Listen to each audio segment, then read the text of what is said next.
Pemirsa, terima kasih Anda masih menyaksikan Talkshow bersama Bupati Jember. Nah, kita akan melanjutkan perbincangan kita yang tadi Pak terkait perbaikan jalan 1000 km. Pak Hendi, seperti yang saya tanyakan tadi di akhir segmen Pak, bagaimana Bapak bisa mengontrol kualitasnya sudah sesuai perspektif yang diinginkan Pak ini jalan ini, sedangkan 1000 km dengan berbagai hambatan, ada cuaca, kemudian anggaran, gimana Pak Hendi? Jadi pekerjaan infrastruktur itu sudah semuanya tertuang di dalam dokumen kontrak, Mbak.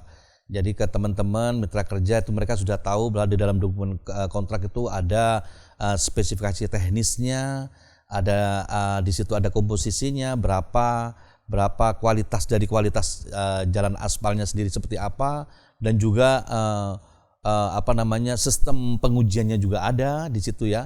Dan juga kita di teman-teman Bina Marga itu ada pengawas-pengawas yang tersebar di wilayah-wilayah Mbak Vera. Di wilayah-wilayah itu kita ada kantor-kantor cabang gitu.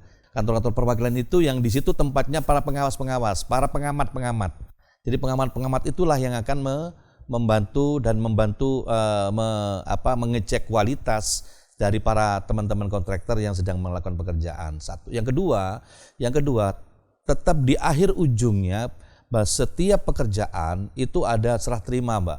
Serah terima pertama, berita acara pertama, serah terima pertama, ada serah terima kedua. Dan itu kalau tidak salah itu masa pemeliharaannya selama 6 bulan atau 1 tahun gitu, masa pemeliharaannya ya. Masa pemeliharaan. Jadi seandainya nanti ada satu kualitas yang tidak bagus, itu mereka wajib untuk memperbaiki kembali. Dan pada saat sebelum serah terima pertama itu dilakukan pengetesan. Apalagi pekerjaan jalan ya tidak terlalu sulit ya. Tidak terlalu sulit untuk melakukan pengecekan maupun pengetesannya tentang ketebalan aspalnya, tentang kualitas semennya, kualitas aspalnya. Meskipun pekerjaan sudah selesai, kami bisa menemukan kualitas aspalnya seperti apa itu dengan alat tes khusus memang untuk aspal gitu, Mbak. Untuk bisa menemukan itu tentunya Bapak juga turun ke jalan kan Pak? Ya pasti. Karena beberapa informasi yang saya dapatkan juga ada beberapa jalan nih Pak yang baru dibangun udah mulai rusak. Itu seperti apa Pak nanti Bapak menanggapinya? Kemarin waktu ada yang seperti itu, ada koreksi dari beberapa teman-teman.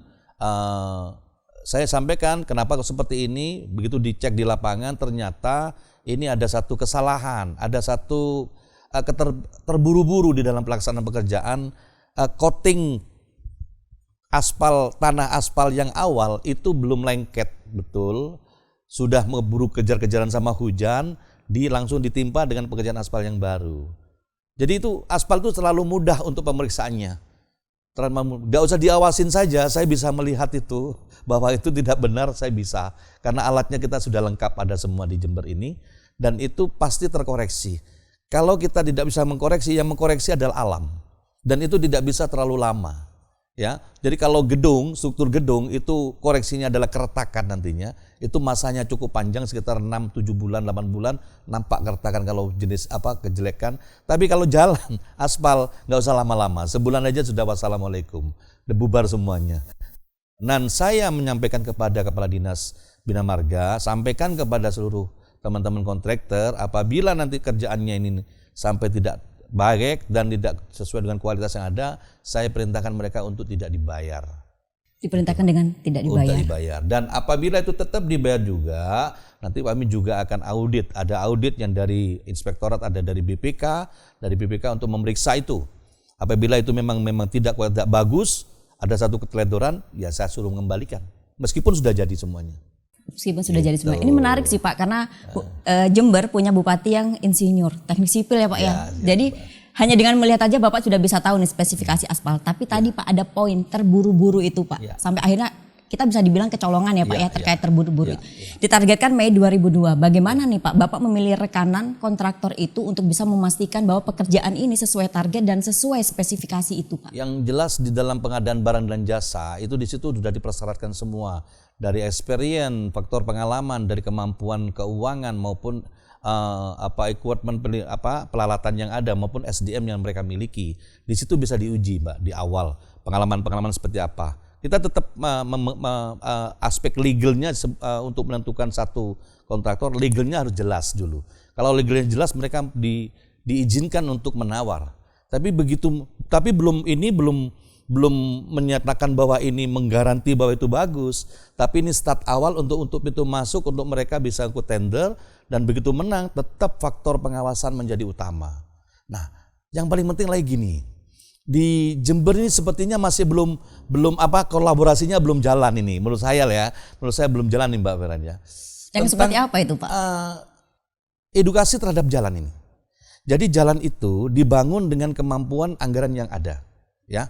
Karena ini semua harus rata semua, karena memang ribuan kilo, uangnya kan nggak cukup. Kalau bangun jalan semua nggak yang lain bisa tidak dikerjakan ya Pak ya. Nanti sini bagus, sininya timpang. Makanya kita kan policy ini, kebijakan ini harus